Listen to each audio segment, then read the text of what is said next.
예수님께서 세상에 태어나실 때 가이사 아구스토가 호적을 하라는 명령을 내렸고 요셉과 마리아는 베들레헴으로 갔습니다.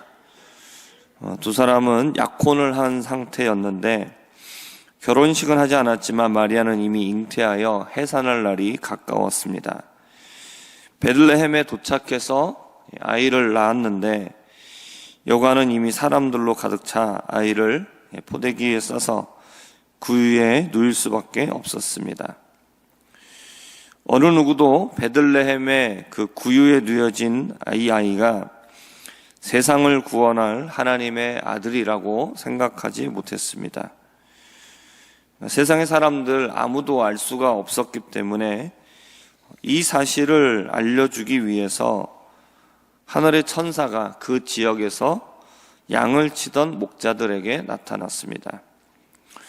천사들은 목자들에게 다윗의 동네에 너희를 위하여 구주가 나셨다. 그분이 곧 그리스도 주시다라고 말을 했습니다. 그러면서 그들이 알아볼 수 있는 표식이 무엇이냐? 강보에 싸서 구유에 누워있는 아기가 바로 그분이다 라고 이렇게 알려주었죠. 목자들에게 천사들이 알려주지 않았으면 이들은 자신들을 위해서 구원자이신 그리스도께서 태어나신 것을 알지 못했을 겁니다. 하나님께서 구원자를 보내시고 그리고 하나님께서 구원자가 태어나신 것도 알려주시는 것이죠. 이건 우리들도 마찬가지입니다. 우리가 예수님을 나의 구원자로 알고 있는 또 믿고 있는 것은 우리가 스스로 깨달은 것이 아닙니다. 이것은 사람들이 연구해서 알아낸 것도 아닙니다. 하나님께서 우리들에게 알려주시고 믿음을 주셨기 때문에 예수님을 나의 구주로 영접하게 된 것입니다. 그러니까 하나님이 구원자를 보내시고 하나님이 알려주셨다라는 이 말은 우리 사람이 자기 스스로를 구원할 수 없다라는 말입니다. 그리고 하나님께서 보내신 그 구원자를 알고 믿는 것도 우리가 그렇게 믿을 수 없다라는 거죠. 우리 인간은 우리의 힘으로 자기를 구원할 수 없습니다. 그렇기 때문에 하나님께서 구원자를 보내주신 겁니다. 그리고 그 구원자를 알아보고 믿는 것 역시 우리가 알아낼 수 있고 믿을 수 있는 것이 아닙니다. 그 믿음도 하나님께서 주시는 겁니다. 구원은 전적으로 하나님의 손에 달려 있는 것이죠. 근데 이것을 알지 못하는 사람들은 자기 스스로 자신을 구원할 수 있다라 생각하고 그리고 기독교만이 진리가 아니라 다른 모든 종교에도 진리가 있고 구원의 진리가 있다라고 얘기를 합니다. 그러나 이것은 전혀 자신들의 처지를 또 하나님의 계획을 알지 못하는 그저 인간의 교만한 생각에서 나오는 말들입니다. 천사들은 목자들에게 이 사실을 알려줍니다. 이것은 전도가 어떤 것인가를 우리에게 알려줍니다. 전도는 우리가 다른 사람들을 믿게 만드는 것이 아닙니다. 전도는 진리를 전달해 주는 겁니다. 전달하는 이유는 모르기 때문에 그렇죠. 구원자가 태어나셨지만 아무도 이 사실을 알지 못했기 때문입니다. 그렇기 때문에 최초의 전도는 천사들이 했다라고 말할 수도 있습니다. 그러나 그 다음부터는 어떻게 합니까? 예수님을 믿은 사람들이 이것을 알지 못하는 사람들에게 전해주는 것이죠. 그러니까 전도할 때에 우리가 부담을 갖는 이유가 어떤 것이 있냐면 그 사람을 믿게 해서 데리고 와야 된다라는 생각이 있기 때문에 우리가 부담감이 있을 수 있습니다. 그러나 전도는 그것이 아닙니다. 전해주는 것까지가 우리의 역할입니다.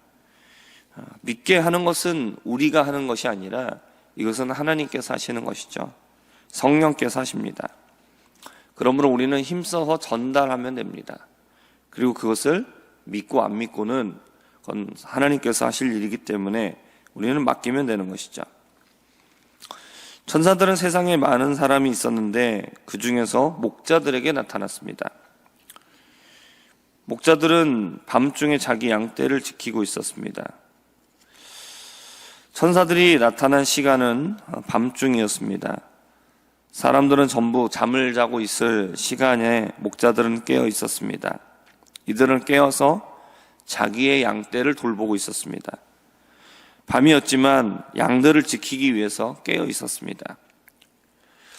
이러한 목자들의 모습은 자신의 백성을 위해서 쉬지 않고 일하시는 하나님의 모습을 잘 보여주고 있는 겁니다. 시편 121편 4절에서 이렇게 말합니다. 이스라엘을 지키시는 이는 졸지도 아니하시고 주무시지도 아니하시리로다. 자기의 백성을 돌보시는 하나님은 졸지도 않으십니다. 그리고 주무시지도 않으신다라고 말합니다. 하나님께서 우리 인간과는 다른 영적인 존재이시기도 하지만 이것은 무엇을 말하느냐? 단지 잠을 안 잔다 이걸 말하는 것이 아니라 하나님께서 가시는 모든 관심을 자신의 백성에게 두고 있으시다라는 것이죠. 밤에도 깨어서 양을 지키는 목자의 마음처럼 자신의 백성을 아끼고 사랑하는 하나님의 마음을 잘 대변해 줄 수 있는 사람이 바로 목자들이었습니다. 예수님은 자신을 가리켜 선한 목자다, 우리는 양이다 라고 표현을 하십니다. 그리고 예수님은 양을 위하여서 자신의 생명을 내어놓는 목자다라고 말씀하시죠. 그리고 우리를 푸른 초장으로 쉴 만한 물가로 인도하신다라고 말씀합니다. 하나님은 그렇게 우리의 목자가 되십니다. 우리를 위하여 생명까지도 내어주시는 분이십니다. 예수님을 보내주신 사건은 우리를 사랑하는 하나님의 사랑이 얼마나 큰지를 보여주는 사건입니다. 하나님은 가장 귀한 것을 내어주셨습니다. 우리는 이러한 은혜 가운데 살아가고 있다는 것을 잊지 말아야 합니다. 예수님의 탄생을 알려준 천사들은 외칩니다. 지극히 높은 곳에서는 하나님께 영광이요 땅에서는 하나님이 기뻐하신 사람들 중에 평화로다. 예수님의 탄생은 하나님의 위대하심과 하나님의 사랑이 얼마나 큰지를 보여주는 사건이기 때문에 하나님의 영광을 드러내는 하나님께 영광이 되는 사건이었습니다. 그리고 동시에 예수님의 탄생은 우리에게는 우리를 구원하여 영원한 생명을 주시는 것이기 때문에 우리에게는 평화를 주는 사건이 되는 것이죠. 예수님의 탄생 소식을 들은 목자들은 빨리 아기를 찾아서 모든 말을 전했습니다. 그리고 하나님께 영광을 돌리며 찬송하며 돌아왔습니다. 진정으로 예수님을 만난 사람들의 반응은 하나님께 영광을 돌리는 것이고 하나님을 찬송하는 것입니다. 하나님은 우리를 그러한 사람으로 불러주셨습니다. 세상에 많은 사람들은 예수님의 탄생을 알지도 못하고 예수님에 대해서 들어도 예수님을 자신의 구주로 믿지 못하기 때문에 하나님께 영광 돌리며 찬송하지 않습니다.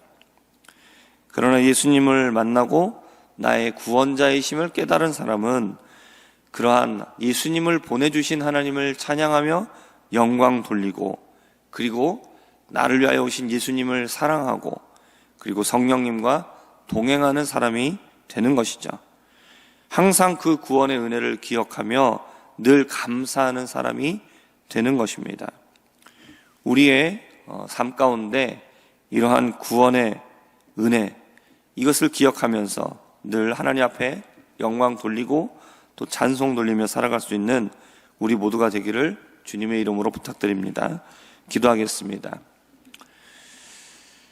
하나님 아버지, 예수님께서 세상에 오신 사건은 하나님의 높고 위대하심과 하나님의 엄청난 사랑을 우리에게 보여주셨으며 그리고 또한 우리에게는 구원자이신 예수를 보내주셨기 때문에 정말로 우리가 하나님 앞에 영광 돌리며 찬양할 수밖에 없는 그런 사건인 것을 우리가 깨닫게 하여 주옵시고 우리의 평생 가운데 늘 하나님께 이렇게 영광 돌리며 찬송하며 기쁨과 감사함으로 살아갈 수 있는 우리 모두가 되도록 은혜를 더하여 주시옵소서.